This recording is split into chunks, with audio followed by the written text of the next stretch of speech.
ఈరోజు కేబినెట్ సమావేశంలో ముఖ్యమంత్రి చంద్రబాబు నాయుడు తమ పార్టీ నేతలకు దిశానిర్దేశం చేయడం జరిగింది. ఓవరాల్ గా దీంట్లో ఉన్న మ్యాటర్ ఏంటి అంటే, అమరావతికి సంబంధించి వైఎస్ఆర్ కాంగ్రెస్ పార్టీ చేస్తున్నటువంటి దుష్ప్రచారాన్ని సమర్థవంతంగా తిప్పికొట్టాలని, ఎప్పటికప్పుడు వైఎస్ఆర్ కాంగ్రెస్ పార్టీని ప్రజల వద్ద ఎండగట్టాలని, ప్రభుత్వం చేస్తున్నటువంటి మంచి పనులను ప్రజల్లోకి బలంగా తీసుకువెళ్లేటువంటి ప్రయత్నం చేయాలని చెప్పి ఆదేశించి దిశానిర్దేశం చేయడంతో పాటుగా నాయకులు ఎవరైనా సరే, అది మంత్రులు కావచ్చు, ఎమ్మెల్యేలు కావచ్చు, లేదంటే ద్వితీయ తృతీయ శ్రేణి నాయకులు, కార్యకర్తల వరకు కూడా అందరూ వ్యవహరించేటువంటి తీరు కానీ, మాట్లాడేటువంటి భాష కానీ పార్టీకి ఇబ్బంది కలిగించే విధంగా ఉండకూడదు అనేది ఆయన చెప్తున్నటువంటి అంశం. కాకపోతే దీన్ని ఎంతమంది పాటిస్తారనేది చూడాలి. ఎందుకంటే గతంలో తెలుగుదేశం పార్టీ వేరు, ఇప్పుడు తెలుగుదేశం పార్టీ వేరు. ఎందుకు ఇది అనాల్సి వస్తుంది అంటే, గతంలో తెలుగుదేశం పార్టీలో ఉన్నటువంటి నాయకులు ఎవరైనా సరే, సింపుల్ ఎగ్జాంపుల్ గా చెప్పాలంటే తెలుగుదేశం పార్టీలో ఉన్నటువంటి మోస్ట్ సీనియర్ నాయకుడు ఎవరంటే గోరంట్ల బుచ్చయ్య చౌదరి గారు.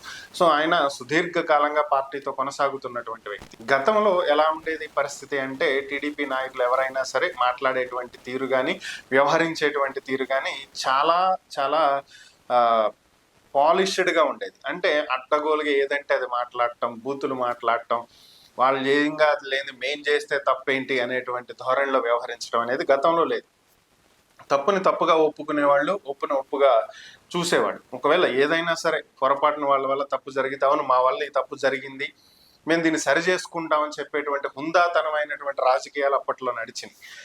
వ్యక్తిగతమైనటువంటి విమర్శలు ఇప్పుడు చేస్తున్నట్లు ఒక వ్యక్తిని కించపరిచే విధంగా, ఒక వ్యక్తిని బాడీ షేమింగ్ చేసే విధంగా, ఒక వ్యక్తికి సంబంధించినటువంటి పర్సనల్ విషయాలను ఎత్తి చూపే విధంగా ఎప్పుడు కూడా గతంలో రాజకీయాలు నడవాలి. కానీ మన దౌర్భాగ్యం ఏంటంటే, ఇప్పుడు పరిస్థితులు చాలా దారుణంగా తయారైనవి. ఇతర పార్టీలు ఎలా ఉన్నా సరే గతంలో టీడీపీ ఈ విధంగా అయితే ఉండేది కాదు. ఇప్పుడు ఉన్నటువంటి పరిస్థితులు చాలా దారుణంగా ఉన్నాయి.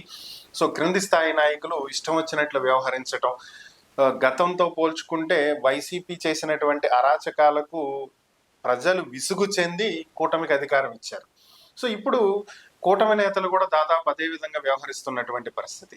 వైసీపీ ఎన్ని చేసింది అంటే, జగన్మోహన్ రెడ్డి ఎన్ని సంక్షేమ పథకాలు ఇచ్చినా, ఎంత ప్రజలకు ఏం చేసినా కూడా కింద ఉన్నటువంటి నాయకులు, ఎమ్మెల్యేలు కావచ్చు, మినిస్టర్లు కావచ్చు, వైసీపీ కార్యకర్తలు కావచ్చు, వ్యవహరించినటువంటి తీరు కానీ, మాట్లాడినటువంటి భాష కానీ, వారి వ్యవహార శైలి కానీ, వారి అహంకారపూరితమైనటువంటి ధోరణి కానీ ఇదే వారు గద్దె దిగడానికి కారణమైంది. మాకేంటి 151 వచ్చిన అహంకారం ఏదైతే తలకెక్కిందో దాన్ని ప్రజలు కిందకు దించారు.